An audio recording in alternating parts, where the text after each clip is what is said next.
Hello everyone, সবাই কেমন আছো? আশা করি সবাই খুব ভালো আছো। আমি আজকে তোমাদের সাথে আরেকটা নতুন ব্লগ শেয়ার করার জন্য চলে এলাম।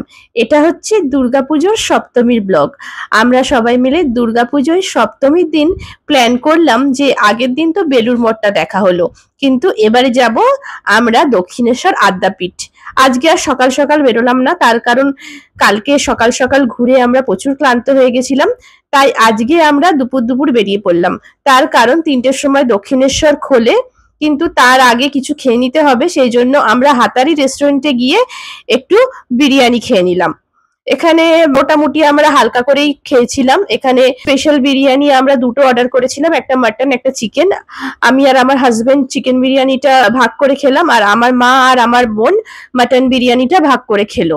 স্পেশালটাতে দুটো করে চিকেনের পিস বা মাটনের পিস থাকে, আলু একটা আর ডিম একটা থাকে। মোটামুটি আমরা বেশি খাবো না, তার কারণ অনেকটাই আমাদের ঘুরতে হবে। আর একটা লেমনেডও আমরা অর্ডার করেছিলাম। পুজোর সময় রেস্টুরেন্টে আগে থেকে প্রচুর ভিড় হয়, তাই আমরা যখন গেছিলাম সবে সবে ভিড় হতে আরম্ভ করেছে, কিছু লাইন পড়েছিল, কিন্তু খুব অল্পই লাইন ছিল যেহেতু আমরা একটু তাড়াতাড়ি গেছি।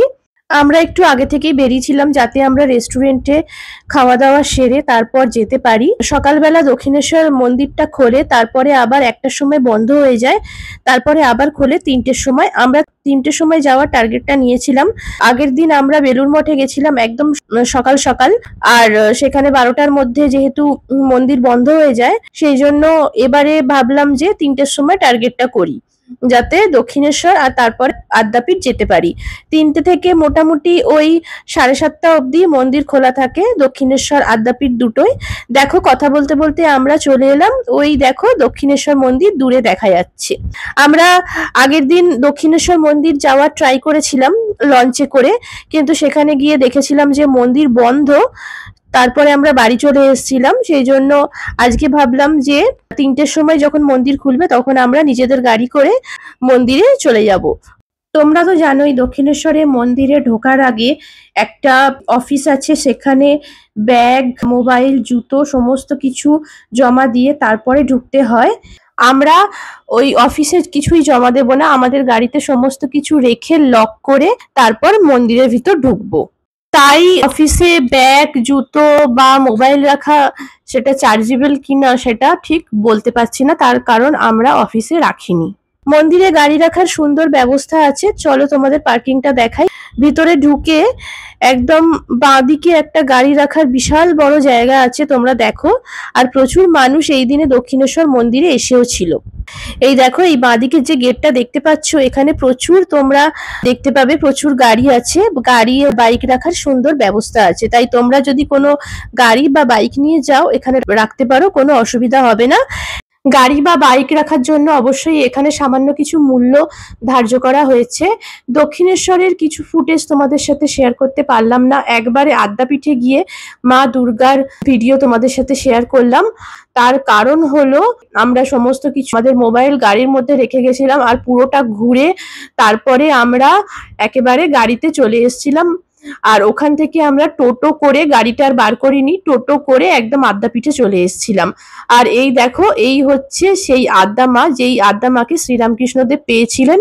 আর এই হচ্ছে পুরানো আদ্যা মায়ের মন্দির। এই পুরানো আদ্যা মায়ের মন্দিরটা ঘুরে আমরা নতুন আদ্যা মায়ের মন্দিরে যাব, সবই একই ক্যাম্পাসের ভিতরে। ঢুকতে গিয়ে বাঁদিকে প্রথমে পড়ে পুরানো আদ্যা মায়ের মন্দির, যেটা শ্রীরামকৃষ্ণদেব পেয়েছিলেন। আর যেটা নতুন ভাবে তৈরি হচ্ছে, যেটা সাধারণত প্রত্যেকটা মানুষই যায়, সেখানে আদ্যা মায়ের আরতি হয়, মা আদ্যাকে অনেক রকম শাড়ি পরানো হয়। এই হচ্ছে সেই নতুন আদ্যা মায়ের মন্দির। তাহলে চলো, আমরা যখন আদ্যা মায়ের মন্দিরে যাচ্ছিলাম সেই সময় আরতি শুরু হবে এরকম, মা আদ্যাকে শাড়ি পরানো হচ্ছে। আদ্যা মা যতগুলো শাড়ি পায় প্রত্যেকটা শাড়ি মাকে পরানো হয়। দেখো আদ্যা মাকে কিভাবে শাড়ি পরানো হচ্ছে, খুব সুন্দর একটা পরিবেশ সেখানে বিরাজ করছিল, প্রচুর ভক্তরা এসেছিল। আমরা তারপরে গেলাম মন্দিরের পিছন দিকে একটা রাধা গোবিন্দের মন্দিরে। এই মন্দিরেও আরতির প্রস্তুতি শুরু হচ্ছে। আর এখানে বয়স্ক লোকেদের একটা বিল্ডিং আছে এই ক্যাম্পাসের ভিতরেই, প্রচুর বয়স্ক লোকেরা, এছাড়া বাইরে থেকেও প্রচুর লোকেরা এসেছিল মায়ের আরতি দেখতে। এই দেখো আমরা এখানে এসে গেছি, আদ্যা মায়ের মন্দিরে মায়ের আরতি শুরু হয়ে গেছে। আর এখানে মায়ের আরতি হচ্ছে, আর এখানে ছেলে মেয়ে আর বয়স্কদের জন্য আলাদা আলাদা ভাগ করা আছে। আমার হাজবেন্ড ছেলেদের সেকশনে দাঁড়িয়েছিল, আর যেহেতু আমার সাথে মা ছিল সেই জন্য আমার মা, আমি আর বোন বয়স্কদের সেকশনে ওইখানে গেছিলাম। মন ভরে আদ্যা মায়ের আরতি দেখলাম আমরা। আদ্যা মায়ের আরতি, সেখানকার দৈবিক পরিবেশে মনটা যেন পরিপূর্ণ হয়ে উঠলো। সব শেষে আমরা বাড়ি ফিরে এলাম। বেশ ভালো লাগলো, আজকের দিনটা আমাদের বেশ ভালো কাটলো।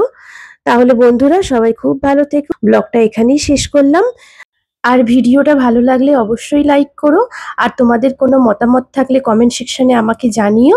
আর ইউটিউব থেকে যদি দেখো তাহলে আমার চ্যানেল হ্যাপি উইথ সঞ্জুক্তা অবশ্যই সাবস্ক্রাইব করে দিও, আর ফেসবুক থেকে দেখলে আমার প্রোফাইল সঞ্জুক্তা ব্যানার্জি দত্ত অবশ্যই ফলো করে দিও। সবাই খুব ভালো থেকো। নতুন একটা ভিডিওতে তোমাদের সাথে খুব তাড়াতাড়ি দেখা হবে। টাটা।